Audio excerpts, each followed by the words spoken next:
Pick it up, pick it up, pick it up, pick it up. You see the drippy, I'm fitted up. Hop in my car and the giddy up. Secure the bag, yeah, I get the bus. Pick it up, pick it up, pick it up. You see the drippy, I'm fitted up. Hop in my car and the giddy up. Secure the bag, yeah, I get the bus. Pick it up, pick it up, pick it up. Ooh, I've been on the flex since flex zone. Neighborhood all in your eardrums. I ain't never scared like Bone Crush. Boy, I got God, don't fear none. My line busy, take no calls.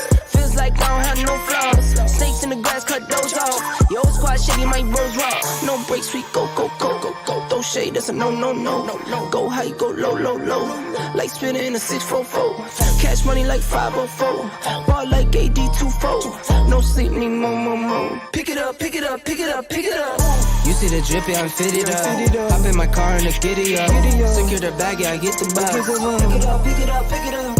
You see the drippy, I'm fitted up. Hop in my car and the giddy up. Secure the bag, yeah, I get the bus. Pick it up, pick it up, pick it up. Ooh, I'm a real one, my day ones. Try to speak up, can't say none. Try to dig dirt, there ain't none. I make the money that save up. 10 to 80, my save ones. Take to the top on the base one. New car, race on. Fast lane, pace on. With the booyah, that's a flex. Not a human, I ain't from another planet. I'ma teleport, might vanish. I'ma wake up, do damage. Hello, everyone, and welcome to CCF. I am Jonathan Cronenberg. I handle the Colorado State side of things. Joining me is Tony Casolo. He handles the CU Buff things. How are you doing over there, Tony? Tony's mute right now, but he's in Vegas right now, so we'll give him a break. I'm feeling good. You're feeling good? Tired, but I'm still basking in the glow of a huge upset that we're going to be talking about here in a little bit. It's going to be fun to talk about. Joining us also, our Air Force super fan, Air Force just super everything. He knows his stuff. We got Rick Baum. Rick, tell us what's going on in your neck of the woods. It seems like you had a big week. Can you tell us a little bit about it? Yeah, so the Suicide Watch officially ended at 10 a.m. this morning. I am still amongst us. Don't mean to make light of that. It was a pretty depressing weekend. Right. However, before that, I married off my oldest daughter, which went amazingly. I missed you guys last Tuesday. You did an excellent job without me. And, you know, we talked about this transition into basketball this week. And, man, Tony, the girls of University of Colorado set the bar pretty high for me and my buddy John. So let's get into some stuff here. Yeah, definitely. Let's start with getting into the Colorado side then. You ready, guys? Let's do it.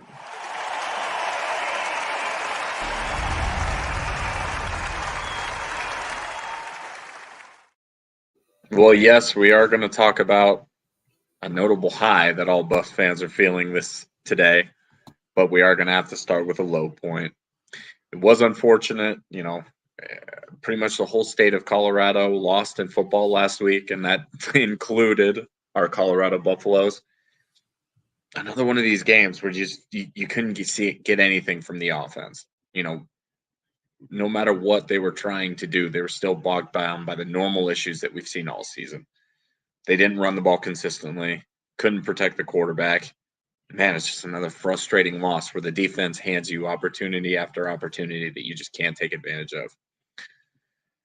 And, man, I just cannot understate how big the end of that first half was, where you get the ball back at your own 4 with 50 seconds left, and instead of running the clock out, going to halftime down by 4, you take off less than, 13 seconds of gameplay, kick the ball back to them, and give up a touchdown to end the half. That was absolutely brutal. And in a 7-point loss, Rick, how can you ignore that kind of stuff? Those are the kind of mental mistakes that cost you games.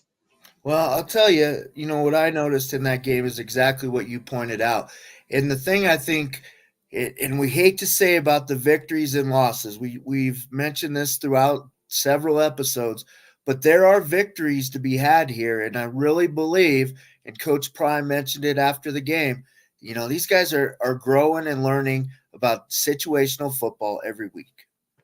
Yeah, it's totally true. And it's something I got to spend pretty much all night last night with the legendary Brian Howell. So shout out to Brian. But, it's something that we're talking about. It's so hard.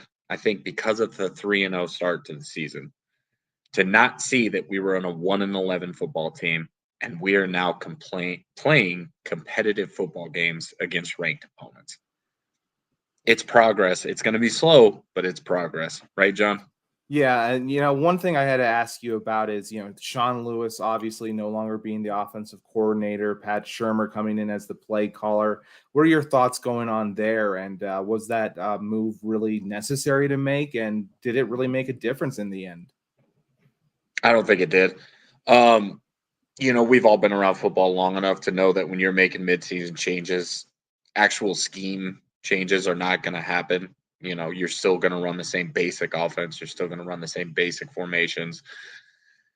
I didn't see much difference there. I thought there'd be maybe a little more dedication to the run game, but no, you still saw 5 wide. You still saw as many guys as you could getting out in the route tree, and you pretty much saw as former Bronco great Brock Osweiler was pointing out during the broadcast, you pretty much saw offensive linemen getting left out on an island. No chip help, no running back in to protect, and it's starting to catch up to us. You could see how battered Shedeur Sanders is.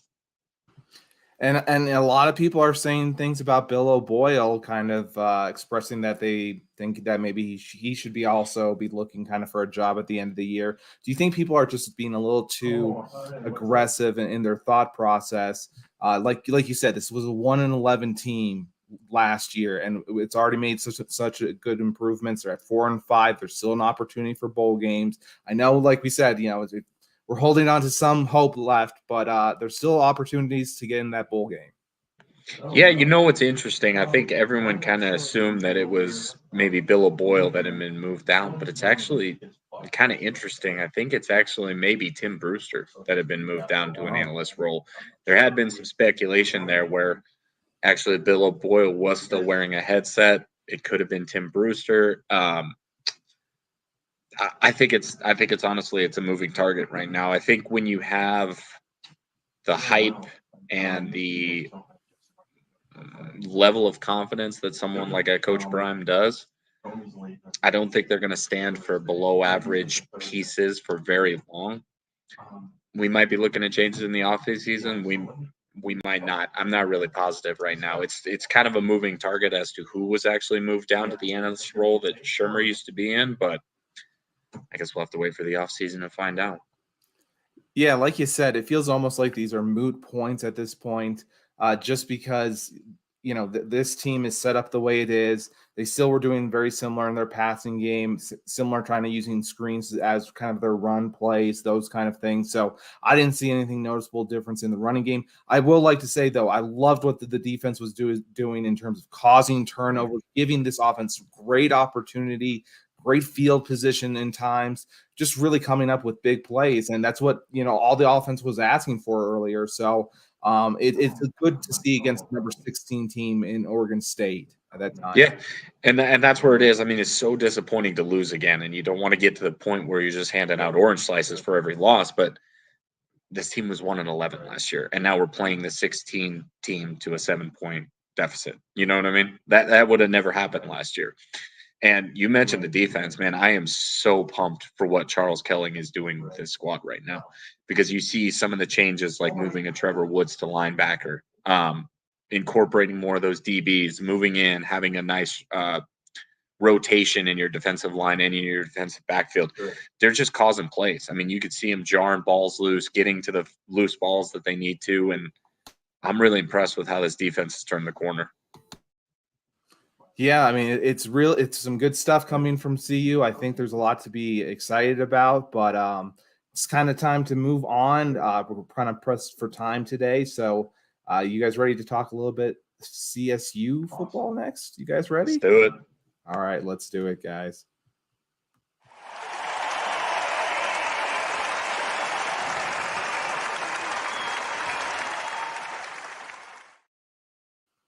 Now, I don't know who's sadder, if it's Ralphie or Cam the Ram right now. I think for Cam the Ram, at least these were somewhat of the expectations for the year. So Ralphie's probably a little bit more disappointed. But, it was a hard game, I think, for the Rams to go against Wyoming. I think they performed certainly at times. They did 3 quarters very well. But like you said in one of your X or your tweets from it, it felt like that third quarter was real rough for Brandon Nicolosi Fowler, and it was rough for him. And besides that, he had a pretty good game, but for me, it really was just those 2 interceptions really cost them a lot. And when it came to Colorado State, again, some similar issues. You're seeing the issues with the run game again. I wasn't quite sure why Avery Morrow was in the game in comparison to Van Shield, who was getting some, bigger runs. He only got 7 carries, Van Shield, but he had 4.6 yards per carry versus Avery Morrow, who had 11 carries for 39 yards at 3.5. And now that's good for CSU. I just feel like Van Shield is someone who can really get a burst going and is a little bit more productive. And I would have liked to seen that more from this team. As well as, when it came to the receptions, they weren't getting a lot of yards after catch. They really, Wyoming did a good job of tackling Torrey Horton very quickly. Wasn't giving him opportunity to get bursts or anything like that. Finally saw, Dylan Godfrey from SMU transfer. Finally got to see him a little bit more from CSU. He got a touchdown, but again, still not seeing that use where we'd like to see him. A rough game for them. Would have liked to see, we've been talking about this. Where's Mo Camara when it comes to sacks? He didn't get a sack this game, so he's still at 10.5. But again, we've talked about how next week he has Nevada, so that's been a team that really has only won 1 game at this point. And that, I believe was against, I forget if it was Hawaii, I believe. But it was a tough game. They played it out well in the end. It was 15-24, just rough in the end that they just couldn't come together in that third quarter. Yeah, one of the things that me and Tony talked about this, we're still seeing like an 80-20 split with BFN, and that 80% is good, positive, choices, and that 20 is just, first year starting redshirt freshman stuff, and exactly, yeah, and that's where I'm confident at least that he still has that gunslinger mentality. He hasn't shied away from who he is. If anything, it feels like Coach Mummy has given him still the full reins, able to do what he wants to do. And it doesn't mean he's shy of throwing these passes later in the fourth quarter. He wasn't shy after those 2 interceptions, which I do really like when your quarterback, can still go back outside after, having a bad drive and not have that, mental kind of hurdle to get over. Really like that about them. But again, so close, and you would have liked to see a few more of those sacks kind of come, because they had an opportunity for sacks a lot of times for CSU, but they let your quarterback get away and ends up being a few yards of a gain, and it's real deal breaker kind of. Yeah, I mean, we talk about that 80-20. I think that 20% really did him in that third quarter, and I even texted you guys during the game. I'm like, man, this is bad. You have, I think it was 2 possessions in a row where he throws interceptions, but then you see him come back in that fourth quarter, is able to make a late charge to make it a really interesting game at the end. Right. It's like I've been constantly saying, John, I'd love to get your opinion on this. This is a young team that's making young team mistakes, and I think it's just something that Rams fans are going to have to live with right now. Yeah, and I hear a lot of people putting pressure on Jay Norvell because he's the play caller. He's been, the head recruiter. He's been doing all those different things. I still think that, people need to give him this final year. He wasn't given as much when it came to recruiting in terms of tools. It took him time to, it's kind of establish his team and then get these, top players to fill in for their, their pipeline. So for me, that's one thing that I really like to see what they're doing. And I think the line's going to be real fresh going into next year. They got a lot of big guys from Southern California that they wanted.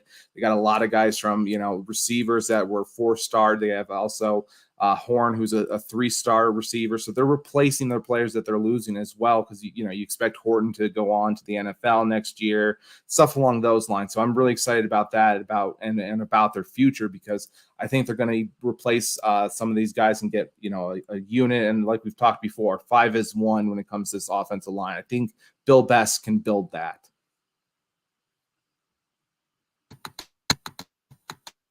And why don't we get moving on to Air Force? I know it's one of those things where it's going to be. Do we have to? Do we have to, Rick?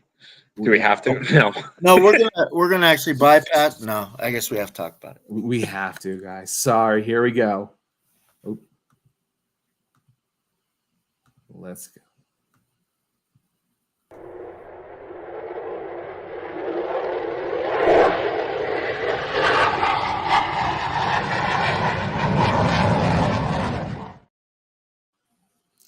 Rick, share your pain. Let us in, because I think we were all feeling it.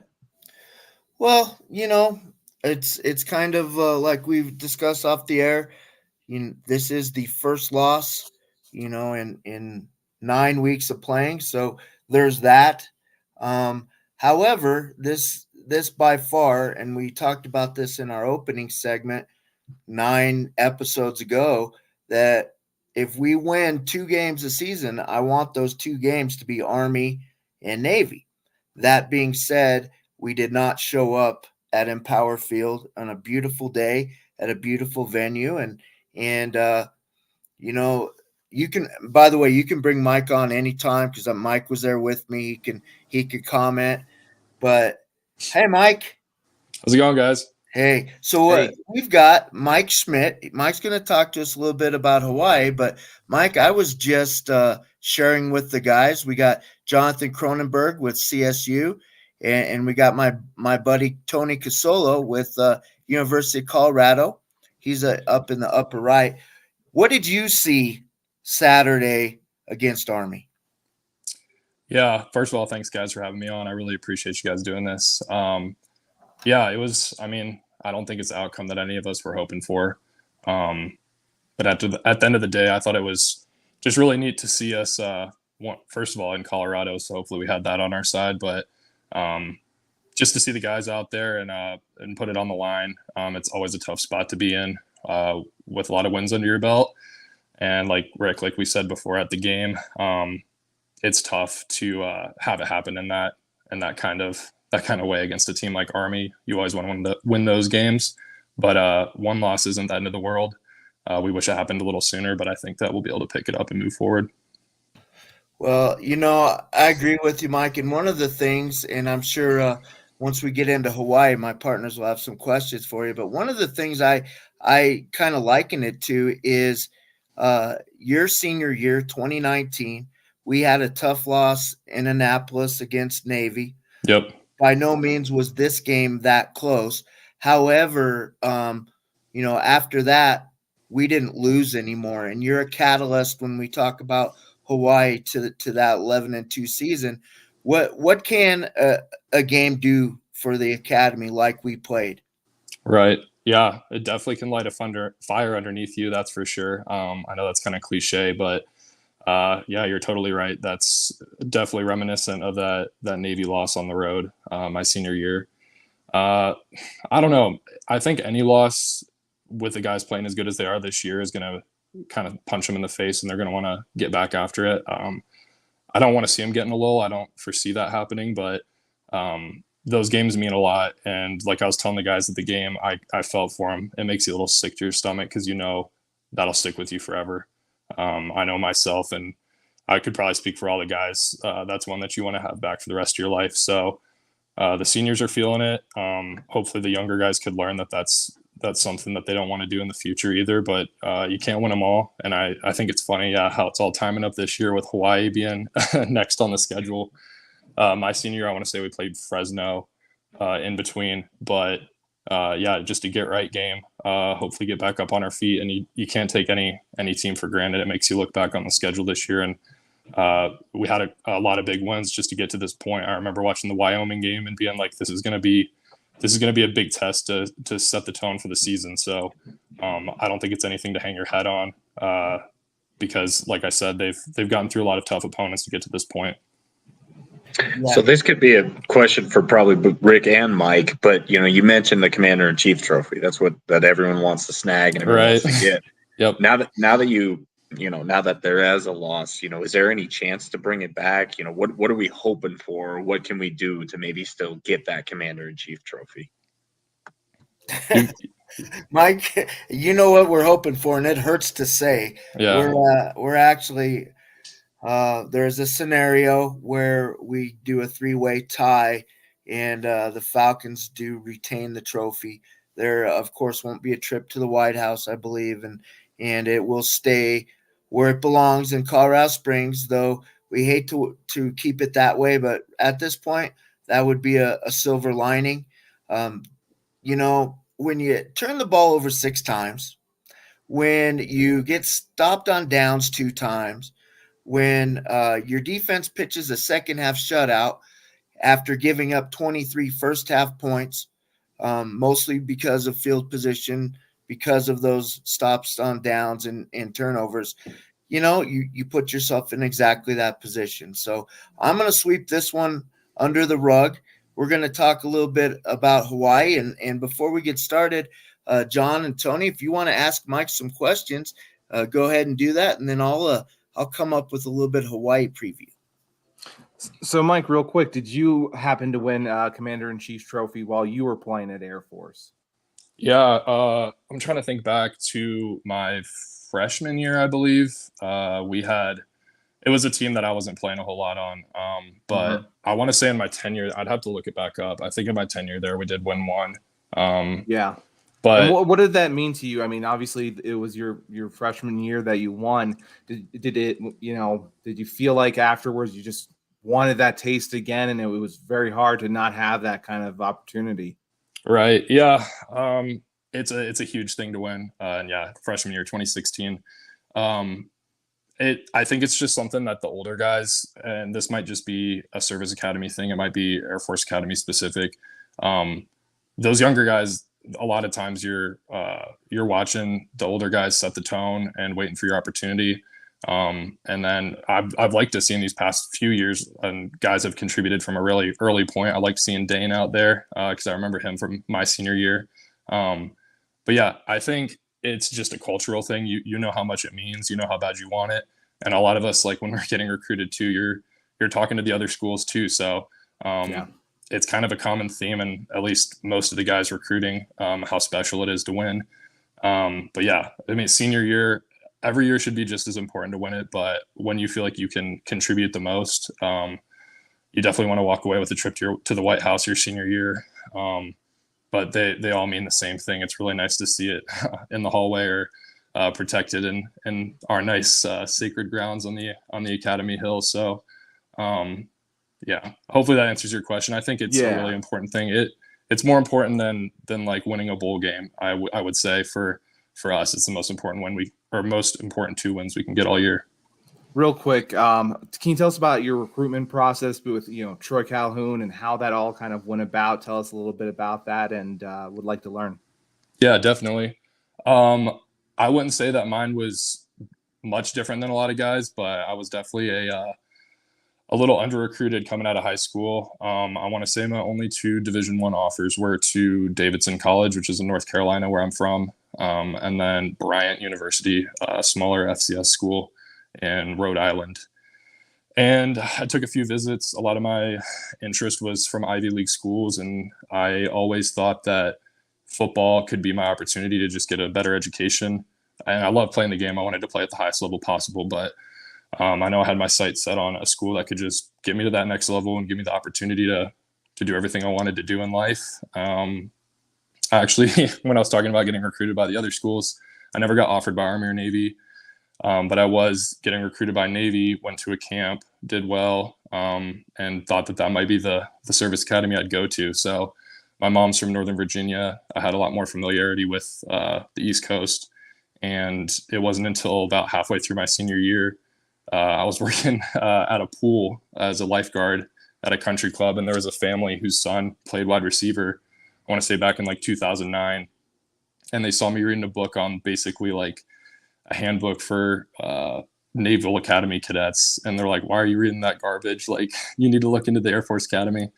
So that's when I did what I did most of my time through high school. I sent out a few messages and emails to the coaching staff, and I guess they bit, and they watched my film, and they were pretty late in their recruiting, and they thought they could use me as an athlete, even if it wasn't at the quarterback position. But I thought my high school stats kind of spoke for themselves, but everybody's really good in high school. And maybe I just wasn't on the proper stage being from a small town in the mountains, which still has really good football. But I was recruited by Coach Thiessen and Coach Ross Weaver. I actually saw him at the game. And I took an unofficial visit out there. Basically in my mind was saying if there's anything telling me no, I'll think long and hard about it. But if I have nothing holding me back, I'm going to say yes. And I loved it. And I'm forever grateful that I made that decision. I don't think a lot of fans really understand like the actual intricacies of the triple option offense and actually playing that style of football all game. Can you kind of take us through how involved it is and give fans a little inside preview of what you guys actually do in that offense? 100%.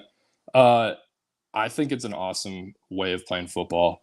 I don't even know how you would ever really get exposure to it unless you're playing like in a youth football league or maybe a high school that still runs like a power T type offense.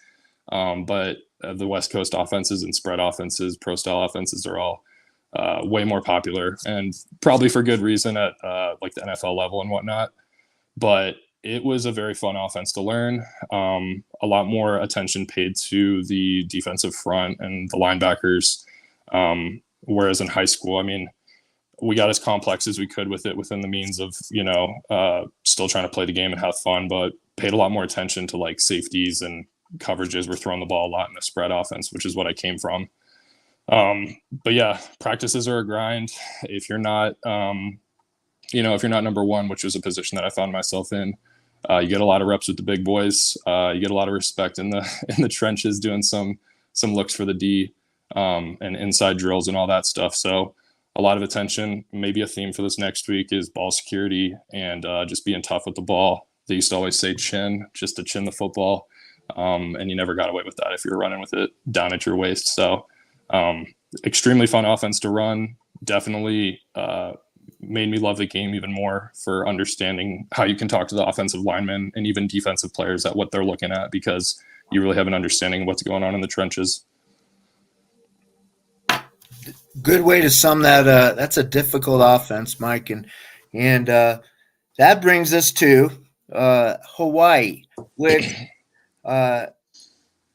is bittersweet. So the sweet part about it is it's after a loss, and I think that's going to be crucial for the people like myself who cannot afford a wedding and a trip to Hawaii in the same month.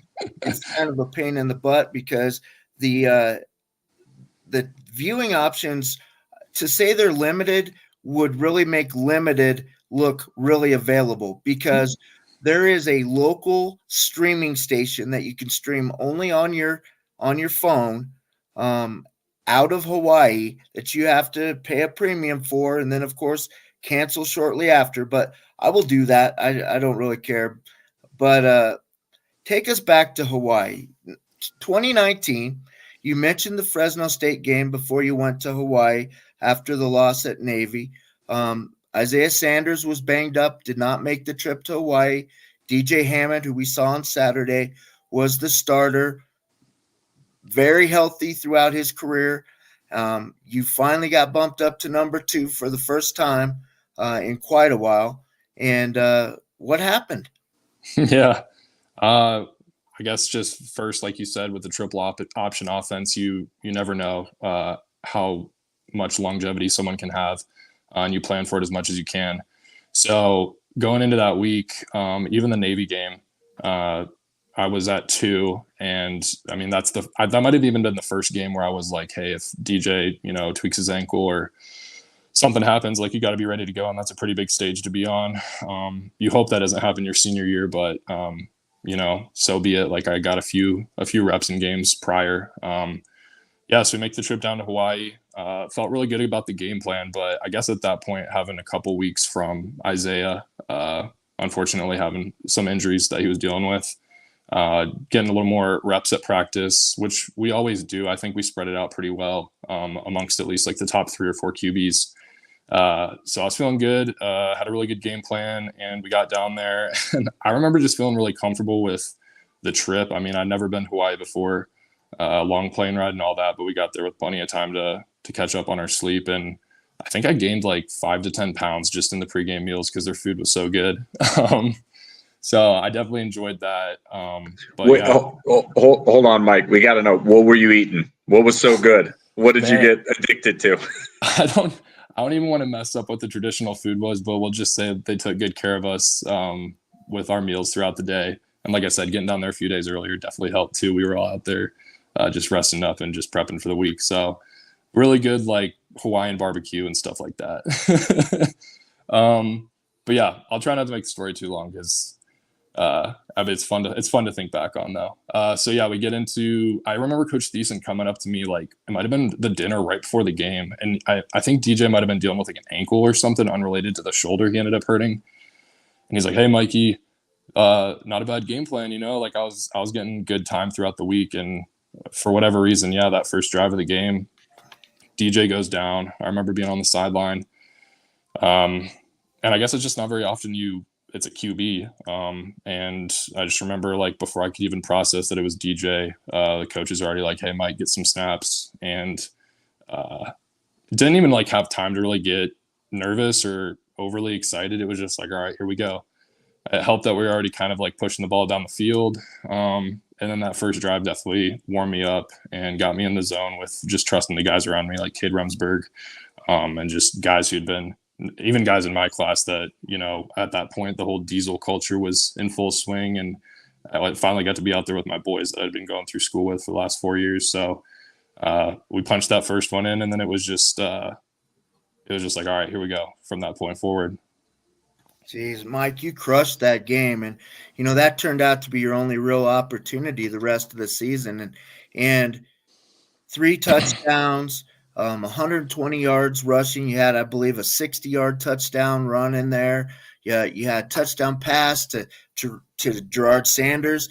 This past weekend, I saw Cade and DJ and Gerard and Grant Teal and all those guys, and I got more messages about getting you on this week, I believe, than anybody else, maybe with one exception. We did have Brad on earlier this year, but man, thank you so much for joining us. I had mentioned when I updated your article that you're a first lieutenant now, a pilot, of course. You're in Tucson, correct? Yes, sir. Well, thank you for your service. And we're going to get moving. We actually added some basketball stuff. I don't know if you follow girls basketball, but the University of Colorado upset the number 1 ranked team in the nation yesterday. So there we go. Go, Mike. Thank you so much for joining. Thank you so much for your service. Appreciate you coming on. Thank you. Thank you guys so much for your Mike. time. Thank you so much, man. Appreciate your service. Appreciate Thank you, guys. Go Bolts. Okay. Go Bolts. Go Bolts. Man, I have to agree. Like, how exhilarating would it be for, in your first game to have a 61-yard touchdown run and all those different kind of things happen in line where, again, he had a great game rushing and also he had a great game passing as well. So, I mean, really, that had to be an exhilarating game for him. And I think that's going to be something where, again, we can talk about how Air Force, can get right here by going to Hawaii, like you're saying here, Rick, right? Yeah, definitely.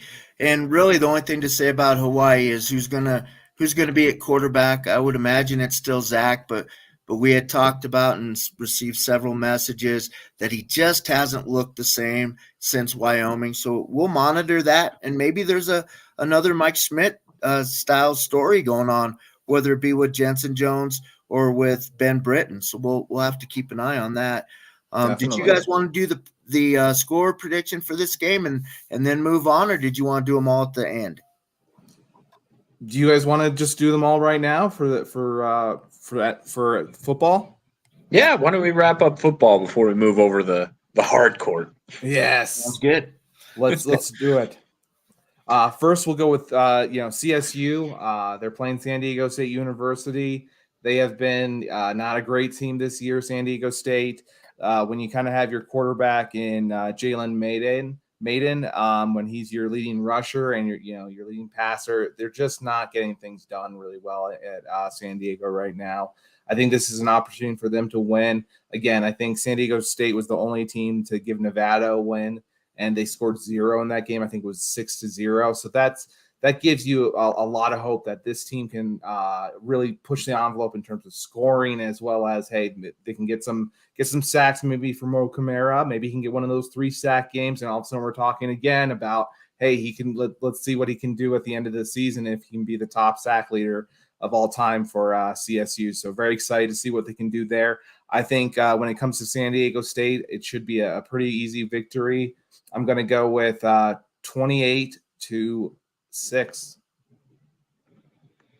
All right. Well, that's a interesting score. I like that. I think this game kind of reminds me a lot of when CSU played Boise earlier in the year. Mm-hmm. It's a team that has been really good in the Mountain West that is having a down year, and they definitely have an opportunity to take this one.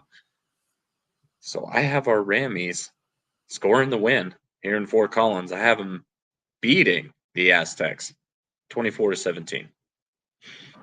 There we go. I'm gonna stick with that theme. Let's go 27-17 CSU Rams. Perfect. Let's go to Air Force now real quick. Okay. Well, like we spent a lot of time on recently, I think Hawaii is a good get right game, and I believe that I would not want to be a Rainbow Warrior this Saturday night. We are going to wear the Doolittle Raider jerseys, which a lot of us aren't going to be able to view because of the TV situation I mentioned. So I'm going to go Air Force 49 and the Warriors 21. Very nice. If you're going that high of a score, I believe in you. I will go with 41-17. I don't know how they're going to get those 17. They're going to get lucky somehow. That's what I'm going to go with. Air Force is going to take that W. Okay. I'm going to make it a clean sweep. I'm going Air Force Falcons as well. I am a little worried because I'm seeing Air Force being an 18.5-point favorite, but I won't dig it in anymore, Rick. But I will go with a very low-scoring game from the Warriors. I'm going to go 35-10 Falcons. Lastly, we have the last home game of the first year under Deion Sanders. We have the Arizona Wildcats coming into Boulder this weekend. I have CU pulling off the upset. I think their offense is going to finally put some points on the board. And I think the defense is going to continue their good play. I have it being a nip and tuck game, but I have CU winning the game 28-24. This one's a hard one for me. I think that it's going to be a continued struggle for Colorado, honestly. I think they're going to be able to put up some points finally, but I think they're going to get around, 20, 24, like you were kind of at. But I think Arizona gets that 28, kind of so flip what you did, basically. 28-24, Arizona's going to get that win. What about you, Rick? I'm going to stick with CU. I feel like they're due. They're getting better, and I think this would be a good point to end the home season with. So I'm going to do a close one. I'm going to do 27-26 CU Buffs. All right, so it is time to move on to some college basketball. Let's start off with Colorado, and you'll tell us what they did in a second, Tony.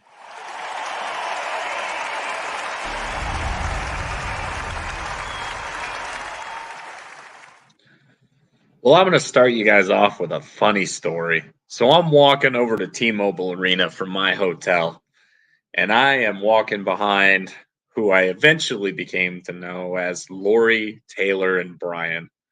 And they were decked out from head to toe in purple and gold, including Lori, the mom of the group, wearing a very Kim Mulkey-looking coat jacket that had a bunch of LSU Tigers over the front or the back of it. And they're telling me that, wow, we think this is going to be a 30 to 40 point blowout. And I was like, I don't know about that. I almost gave him the God, what's the coach's? I almost gave him the Lee Corso, not so fast, my friend. Because as it turned out, the aggressors of the night were going to be our CU Buffs. They went in and kicked the asses of the reigning national champs, and I can't even understate that. They took it to them all night long in T-Mobile Arena. Came away with a 14-point victory. It was awesome to see. First time since 1995 that the reigning champ, number one seeded team has gone down in the first game of the season.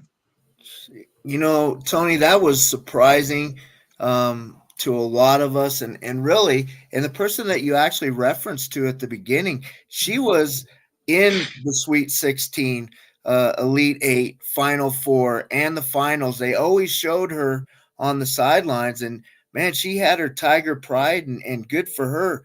But, man, I'll tell you, for a team that didn't lose a lot with LSU, they really did not see us coming. And I think that's a huge indication of the program that the Lady Buffs have this year. Yeah, they're impressive. You know, they're a veteran squad. You know, obviously most of the core is back. When you look at it, you know, 4 returning starters in Quay Miller, Aaronette Vonleh, Jalen Sherrod, and Frida Foreman. I mean, those 4 absolutely balled out last night. And it was such a cool scene. So for those of you that didn't get to see, on the sideline of the game was Shaquille O'Neal, famous LSU alum.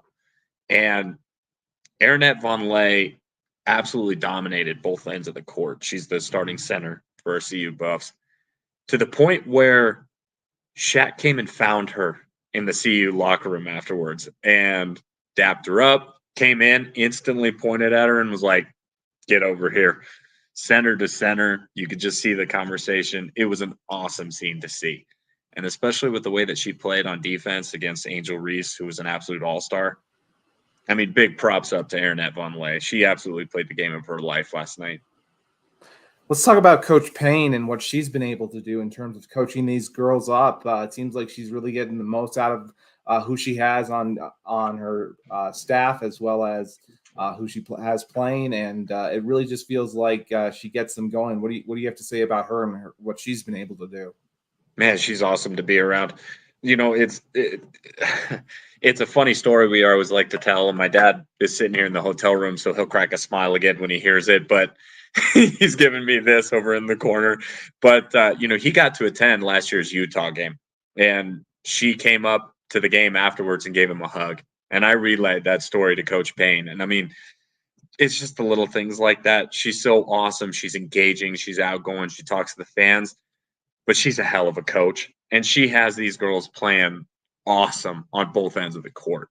They absolutely stifled the LSU offense last night. They had hands on passes. They were taking the ball away. They were just confounding them to the point of frustration fouls. And I think that speaks so much to the coaching job that's done by Coach Payne and her staff. Yeah, and I'm thinking this year, you know, I think last year at some point we saw that CU women's had the most attendance they ever had at a game. I feel like, you know, they'll get that same kind of, you know, outpour of love and respect from the fans this year. Do you agree with that? Seeing a lot of fans coming out to Coors Event Center and things like that? Oh, absolutely. So, you know, it was really funny because at the same time, you know, the men who have probably their biggest recruit to date, you know, and coming in and Cody Williams, they were playing against the Towson Tigers at literally the exact same time. And, you know, me and, again, Brian Howell were talking most of the night. You know, there was at one point he leaned over to me and he was like, the crowd in the CU Event Center is chanting "overrated" as they're showing highlights of the end of the game on the big screen. So not only did the fans come and see the men's squad, but then they played the end of the game up on the Titan front and they're screaming out "overrated." So you were getting fan engagement from a couple states over. It was awesome to see. Yeah.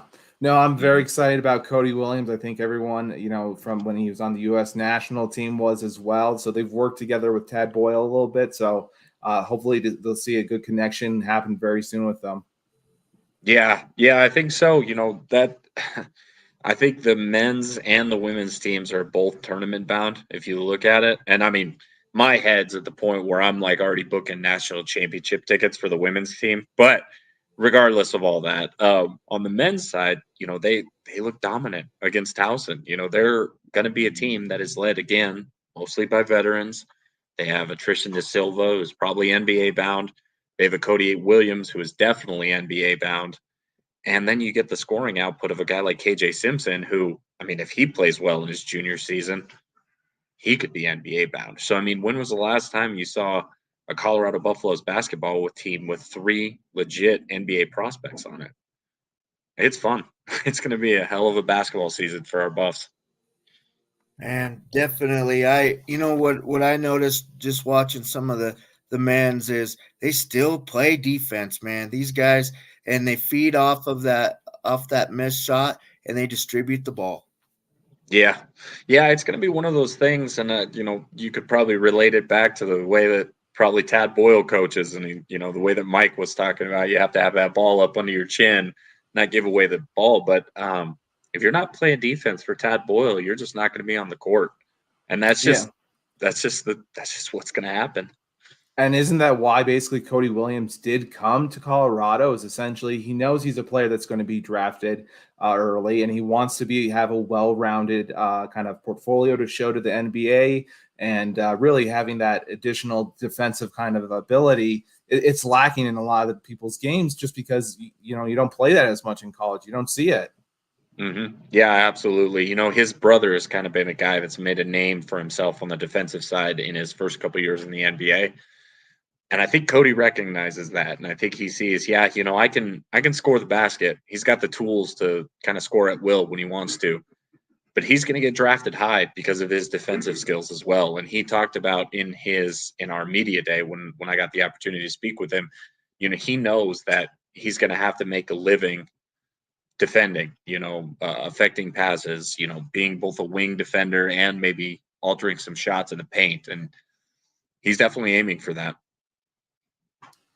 It's going to be a fun year for Colorado basketball. I know you'll keep us going in terms of what's happening. We're just one game in. It's so soon, and yet we've seen some dominance. And I think CU basketball fans have probably one of the most bright years looking in front of them right now. You ready to move on to some some CSU basketball, or do you have anything else to add that would be a little bit prudent right now for Colorado? No, I think we're good right now.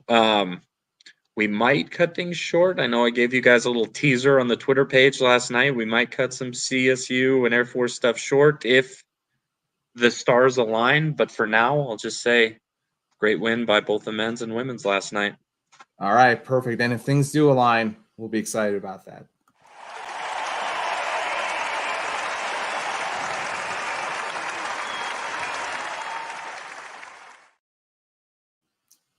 All right, CSU had a good game when it came to their women's team. They were victorious over Lemoyne Dolphins. Not sure if you really heard of them or anything like that, but they had a commanding win, 69-49. You'll see them play CU next time, Lemoyne. So I guess you can keep track on that if you're a Colorado fan as well. But this was, a good game for CSU in terms of, hey, we saw McKenna Hoffschild, their number one player. She came out very hot. She had 37 minutes, and in those, she took, her field goals. She went 10 for 16, one for 3 when it came to 3-pointers, hit all her free throws, and was able to get 24 points easily in her time. And she's the person that the team runs through for Colorado State. So it was very exciting that they got her back and, have her playing so well so early. And again, she also gives assists. She has rebounds at 6. She really is someone that is special and should be known in terms of the women's game. Besides that, the men played Louisiana Tech. They came out with a win, 81-73. They were down at one point by 11 points, and they kind of came back very quickly. were able to close that gap and kind of finish that out. Isaiah Stevens is, the guy for CSU, and he was, doing what he always does. He played very well in his minutes he played, and was just always proficient as he is. So things are looking good for CSU when it comes to basketball. But, it's one of those things where we'll kind of see if they're going to be a tournament team or an NIL team, which one they're going into. And I think you're pushing the envelope to get into the real tournament. But if not, I think this team is definitely an NIL team.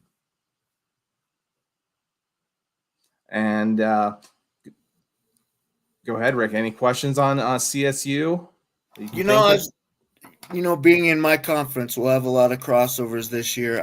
I believe that they were predicted in men's and women's to be towards the top third of the conference. I'm sorry, gentlemen. I got to do this to you. Yes, you do. Because we have to immediately jump to one of the stars of the show last night. We are bringing on Steph Curry. Frida Foreman.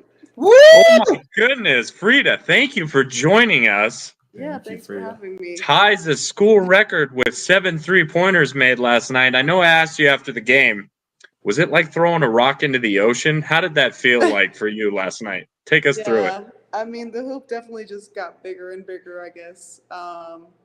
But yeah, it was just a really great game. I think we just had momentum for most of the game, honestly. Even when they were scoring, we just knew we were going to go right back and get ours. And I was just running in transition. And if they passed it to me, I was shooting. That's pretty much it. But yeah, that's awesome. So take us, I know we kind of talked about it last night, and you can reveal as much or as little to the fans as you want. But that 8th one felt good, didn't it? Did you think that last one was going to go down and there was going to be a new record holder?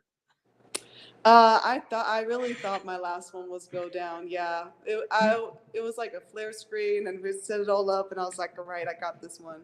So after I have my follow through, I was just running back thinking, yep, that's it, and then it was too short, but it was okay. 7 is enough for now.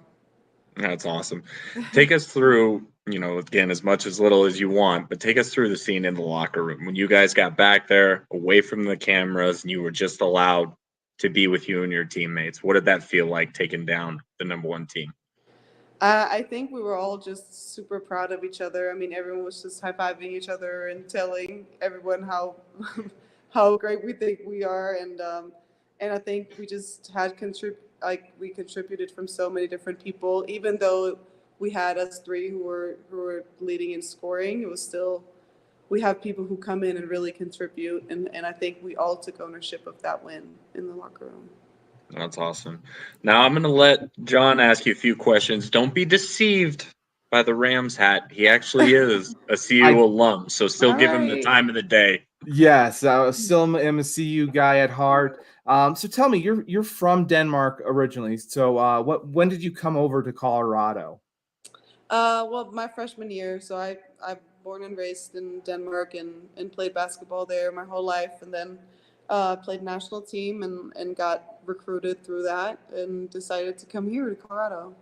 Yeah. So were you recruited by Coach Payne?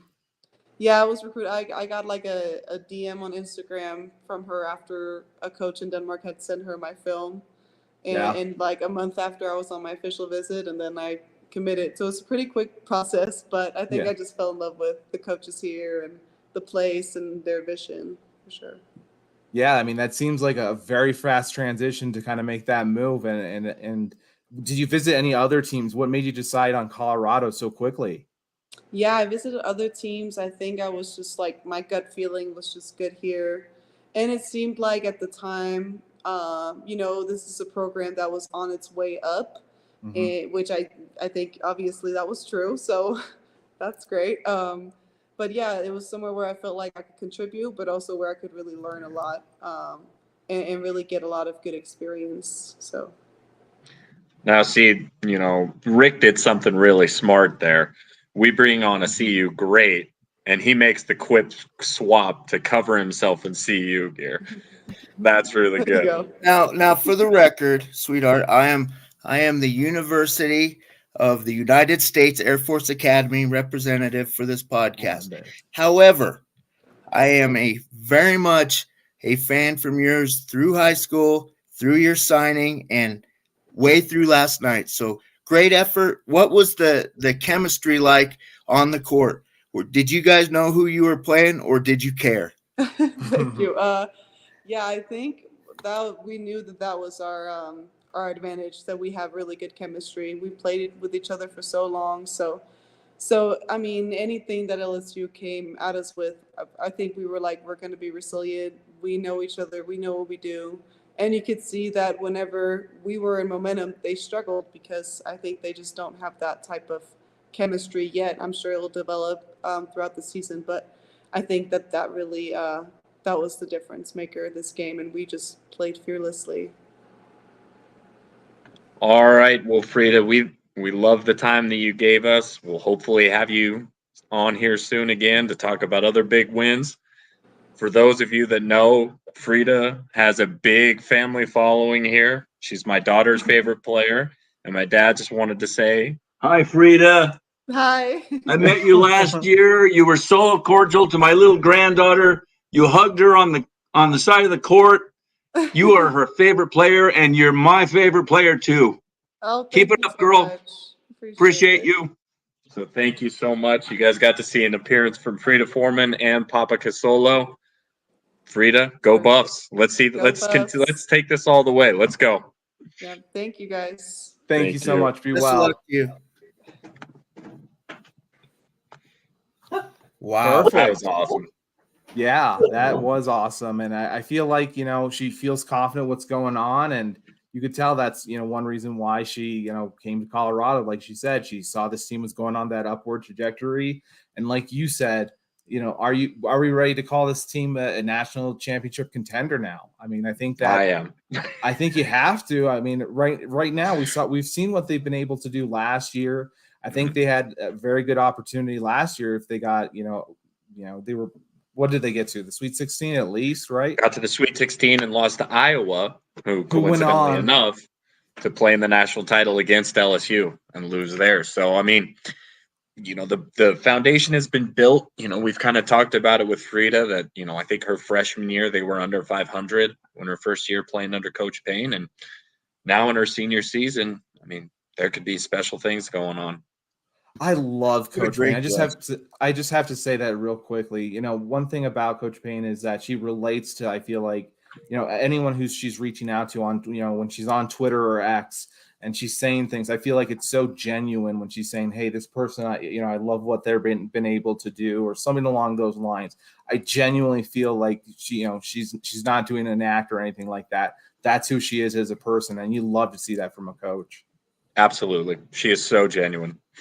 So again, I'm sorry to interrupt you guys. When we got the superstar to be able to come on, I just had to put her on there. Hey, you guys have been so gracious. We've done way too many Air Force guests. Anytime you guys want anybody on there, I will step back and listen and enjoy. Do you want some CSU recruits? Maybe we'll have to ask their parents. Is that okay? Let's do it. I can get some if we want that. We'll do that. I think that'll be fun. We'll get some parents' permission and make sure that we're not stepping on any toes for CSU, hurting them there, because that would not be good. So with the last 37 seconds, I just want to say Air Force men lost to Portland State at home. They go on the road at Long Island University, followed by Delaware. And then the ladies won a game against DU at home. 2 points in the last 5 seconds for the win. 65-63. So each program is 1-0 and 0-1. Hey, that sounds perfect, guys. Well, I appreciate you guys. Anything else before we get out of here, Tony? Nope. I just want to see more wins. Let's see an actual win from a Colorado football team this weekend. Well, yes, hopefully. let's do that. I agree. Let's see that, and we'll see some more victories definitely from these basketball teams, guys. So thank you for watching. We'll see you guys next week, and be well. Be well. Later. Be well. Fast lane when I pass in the street, bag of money in the passenger seat. Simcoe's been asking for me on the road from the west to the east. I might never come down, cause the coast's racking up the flame out. So high, I might never come down, so what, this is my lifestyle. Wait a minute, work hard for the car, so that's why